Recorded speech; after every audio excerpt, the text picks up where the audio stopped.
नमस्कार, जय हिंद। आपका स्वागत है हंस अकेडमी चैनल पर।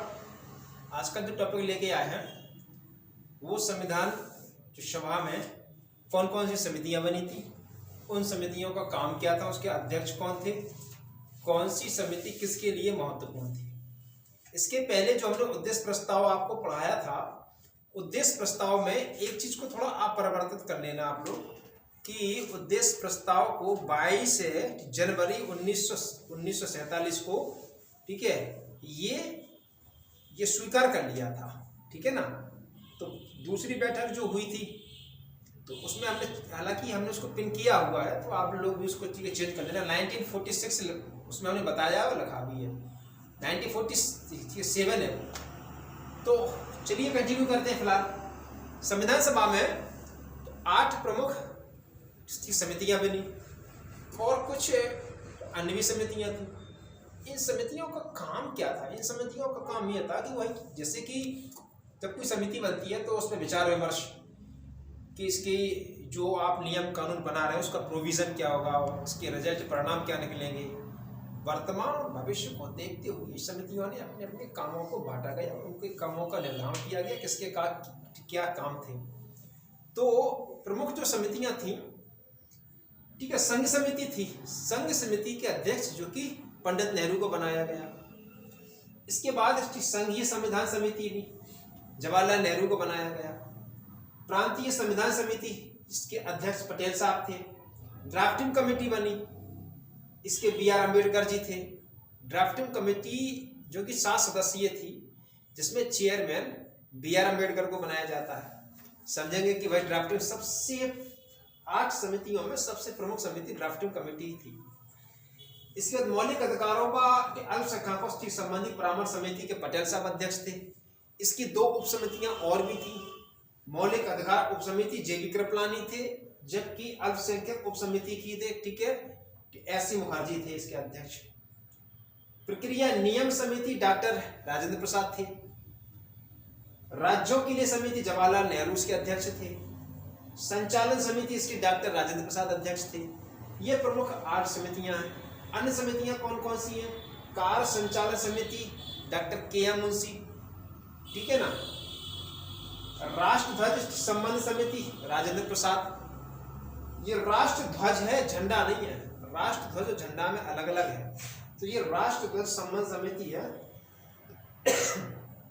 सॉरी, ये राजेंद्र प्रसाद जी हैं, ठीक है। और झंडा समिति में कहीं कहीं पर देखा है और भी स्रोत है, उसमें जे.बी. कृपलानी को बताया, तो वो अलग है, ये राष्ट्र ध्वज है।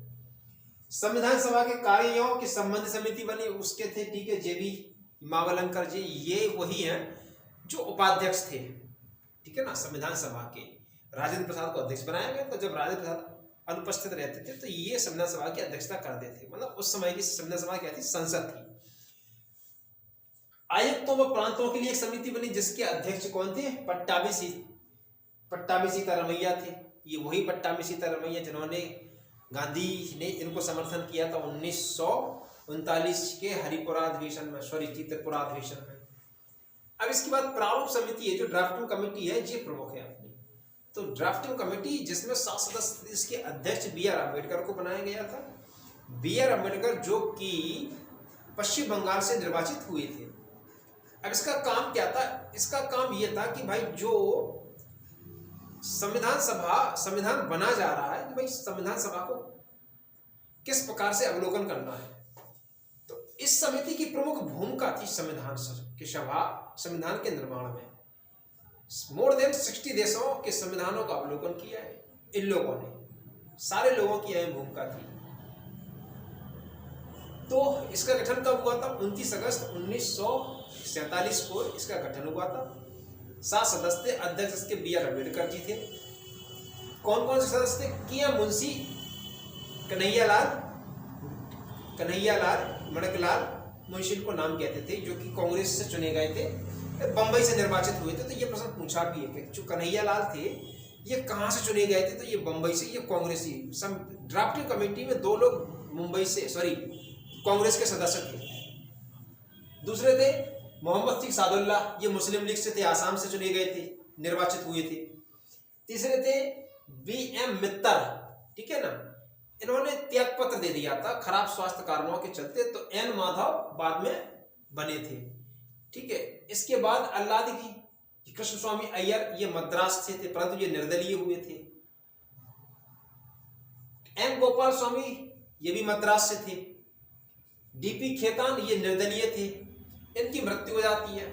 तो 1948 में टीटी कृष्णाचारी को बाद में इनके स्थान पर रिप्लेसमेंट किया गया था। 1948 में वो कांग्रेस से थे। तो कांग्रेस से दो लोग थे, एक टीटी कृष्णाचारी जो कि डीपी खेतान की मृत्यु के बाद बने थे, और एक थे के.एम. मुंशी जो कि कांग्रेस से थे, बंबई से निर्वाचित हुए थे। ये लोग दो कांग्रेसी थे, एक मुस्लिम लीग से था। इसके बाद बी.आर. अम्बेडकर जी थे, ये अध्यक्ष थे और ये पश्चिम बंगाल से चुने गए थे। अब इसके बाद होता क्या है, पहली बैठक जो ड्राफ्टिंग कमेटी की होती है, पहली बैठक वो 30 अगस्त 1947 को होती है। इसके बाद फिर 114 दिनों तक इन्होंने क्या हुआ, विचार विमर्श किया। ड्राफ्टिंग कमेटी ने मतलब बी.आर. अम्बेडकर ने 3 वाचनों में या 3 बार संविधान सभा को पढ़ाया। ठीक, पढ़ा गया है। संविधान में बहुत बड़ी डिबेट है, तो उस डिबेट पर चर्चा भी करेंगे अपन।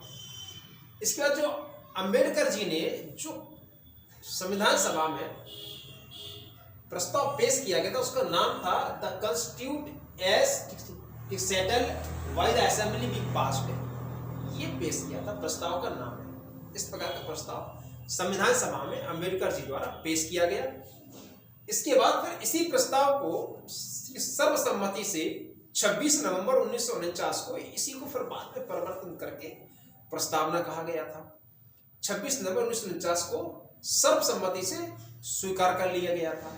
तो जो लास्ट में 3 शब्द आते हैं वो क्या है, अच्छा इस समय जब पेश किया गया था तो उस समय 299 मेंबर थे, परंतु जो उपस्थित थे वो 284 थे। 284 मेंबरों ने इसको स्वीकार किया था। 299 में से 299 कुल सदस्य संख्या थी संविधान सभा, क्योंकि मुस्लिम लीग चली गई थी। इसके बाद क्या कहते हैं, इसी दिन प्रस्तावना में जो लास्ट के 3 शब्द हैं क्या है वो कि लोगों ने संविधान को अपनाया, मतलब कि प्रस्तावना को अपनाया, इसके बाद लागू किया और स्वयं को सौंपा। ठीक है, लास्ट के जो शब्द है ना उनका मतलब ये है कि लोगों ने उस संविधान को अपनाया या प्रस्तावना को अपनाया। ठीक है, इसके बाद लागू किया और स्वयं को सौंपा। इस प्रस्तावना में 22 भाग 395 अनुच्छेद थे, 8 अनुसूचियां थी। भारत में संविधान के पिता या आधुनिक मनु की जो संज्ञा दी जाती है वो बी.आर. अम्बेडकर को दी जाती है, मतलब कहा जाता है इस प्रकार का। तो ये हमारे कुछ संविधान समितियां थी। आगे की चर्चा करेंगे कि संविधान सभा में कितने चरणों में हुआ है, क्या क्या उसमें डिबेट हुई है, उन डिबेट या चरणों के बारे में चर्चा करेंगे। आज के लिए इतना काफी है। वीडियो अगर अच्छा लगा हो तो इसको लाइक करें, सब्सक्राइब करें, अधिक से अधिक लोगों तक शेयर करें। थैंक यू, जय हिंद।